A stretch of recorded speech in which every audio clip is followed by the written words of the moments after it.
Good morning, Facebook. It is me, Sherry. I am coming to you to tell you about the latest blog that I wrote. The blog is called The In Between Place, and it is about a dream that I had about my dad. And I believe that this was a direct answer to prayer. Because anybody who knows me knows that my dad died a few months ago, June 22nd to be exact. There he is, Joe. So, I miss him so much. But first of all, when he got sick, I just feel like maybe it's because I'm a nurse. I had a real matter of fact way of thinking about his illness. He's over 80. We got a really bad diagnosis, and I basically knew that it was going to end in him dying, and I thought I had a real good handle on it. But when it came to him actually preparing to leave, that messed me up. So that being said, it became part of my daily prayer to God. I'm sorry, guys, but Dad, I wanted to know if he was okay because there's so many times that people die and we just put them in heaven. Oh, they're in a better place, but we don't know that for sure. So I was asking God almost on a daily basis, just as part of my prayer, like, Lord, is he okay?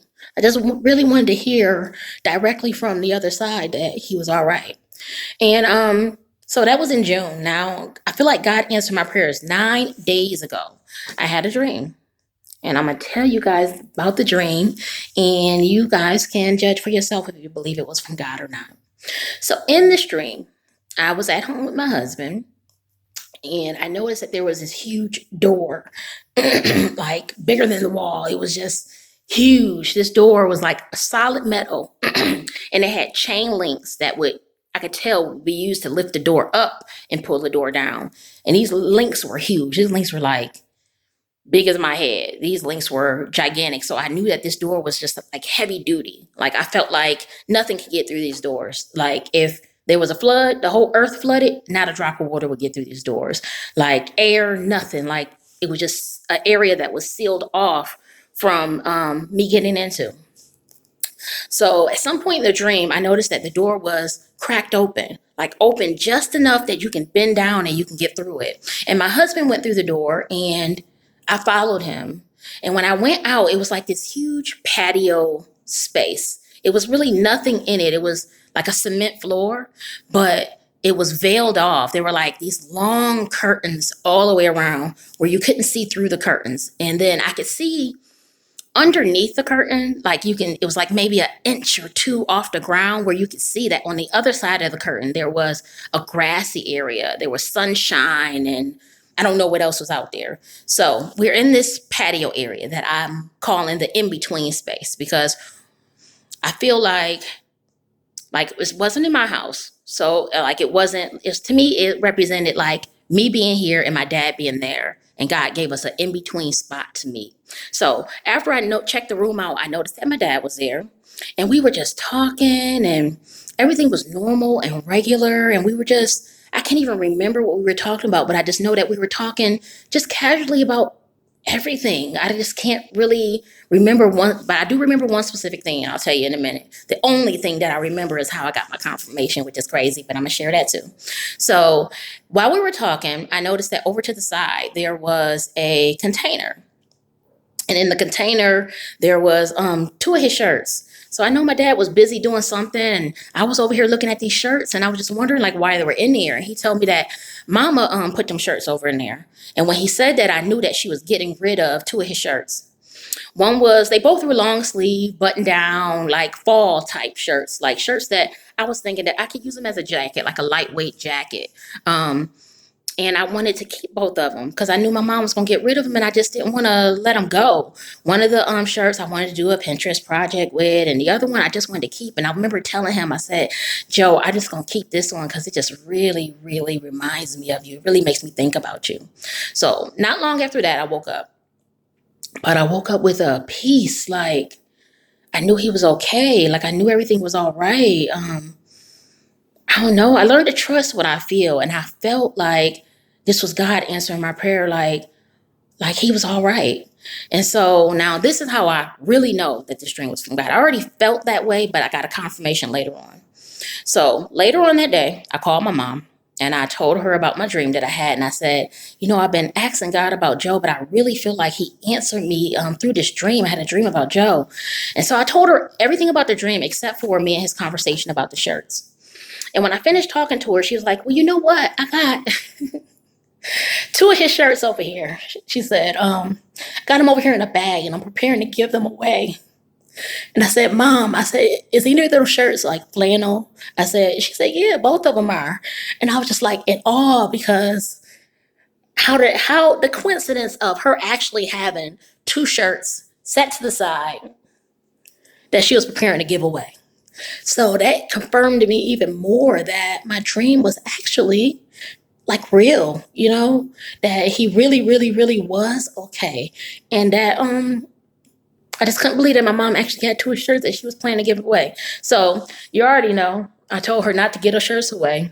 I'm actually waiting for her to send me those shirts now. So I can't wait to see them and get a look at them. But it was just really cool because he told me that my mother was getting rid of two of his shirts. So I don't know, I just thought that was real cool. God is so amazing. And so there was like a dual purpose for this dream too. So not only did God finally answer me about my dad being okay, I was in a place where, and this happens, and anybody who has a relationship with God knows, there are some times when you feel so connected and you can hear from God so clearly, and it's just amazing because you just feel like you're on the right track and you're doing the right thing and you're exactly where he wants you to be. But there are other times when God kind of gets quiet and he seems really far away. And I was going through this at the time, and I remember that night before I went to sleep, I remember telling God that I needed him to respond to me in some kind of way. And for him to give me that dream, first of all, tell me my dad was okay. It's like he waited until I desperately needed to hear from him to give me that confirmation that he was okay. And also to give me the confirmation that he does hear my prayers. I know he hears my prayers, but it was that he's listening the whole time. Even when he seems quiet, even when he seems far away, he does hear our prayers. So with that, I just kind of want to encourage people to, first of all, ask God for what you want. He hears you. He's listening. And in his timing, because it seemed like forever to me. My dad died in June. I didn't get that dream until October. That he will respond to you. He knows what you got to tell him what you want. He knows already, but you still got to tell him. So I don't know. It's just amazing to have that dream, to be able to meet all the symbolism in the dream, to meet in that in-between space that I felt like it was veiled off. Not quite there here, but not quite where he is. And the weird thing about the dream is I never laid eyes on him. Like I know he was there because I felt his presence. I heard his voice. I was talking to him. But I didn't realize that after I woke up that I never looked at him. I never laid eyes on him, which I know God probably has a purpose in that. But I still feel like he allowed us to be in the same place and talk and spend time. And it was all good. So I don't know. I know it's just a dream, but I feel like it's more than a dream. And since that dream, I haven't had to ask God anymore if he was okay. I know that he is all right, which is just makes me feel good. So, and there was one more part of the dream that I don't have an understanding of. There was some old fingernail clippers in one of the pockets of the shirts. I don't know what that means. I don't know if it means anything at all. But I do remember pulling those fingernail clippers out of the pocket, and it seemed like they had been there for a long time. Which would be really cool if when I get the shirts, if there was actually old pair of fingernail clippers in the shirt pocket, that would just blow me away. But that's it. So today's blog is the in-between place. It's about this dream that I had about my dad, about how God is really listening and he hears our prayers. And I just want you guys to check it out. So if I can, I'll put it in the link below. If you have any questions for me, let me know. If you have any answers for the symbolism of the fingernail clippers, let me know about that. But no, God is good, despite the things that we go through, the emotional, the missing people, the just everything. God is still good. So thank you if you listen to this whole thing. Thank you. Sorry for getting emotional and crying. I kind of don't even like thinking about my dad because it still seems fresh, still seems brand new, but we all go through this. and life goes on. But that's it. So I love you guys. Thank you for listening. Talk to you later.